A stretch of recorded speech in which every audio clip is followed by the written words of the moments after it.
Hello বন্ধুরা, দাদার GK school চ্যানেলের পক্ষ থেকে তোমাদের সকলকে জানাচ্ছি আন্তরিক শুভেচ্ছা ও ভালোবাসা। তো বন্ধুরা, তোমাদের সামনে আবারও একটা ছোট্ট কবিতা নিয়ে চলে এসেছি।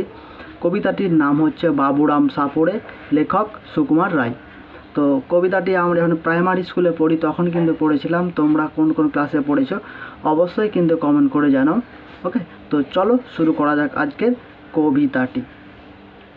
বাবুরাম সাপুড়ে, কোথা যাস বাপুরে?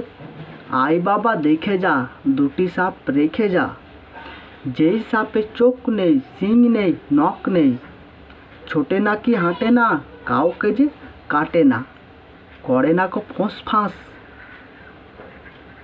মারে না কো ঢোঁস ঢাঁস, নেই কোনো উৎপাত, খায় শুধু দুধ ভাত। সেই সাপ জ্যান্ত, গোটা দু আন্ত, তেরে মেরে ডান্ডা করে দি ঠান্ডা। তোমাদের যদি কবিতাটি ভালো লাগে তাহলে অবশ্যই কিন্তু লাইক, কমেন্ট অ্যান্ড শেয়ার করে দিও।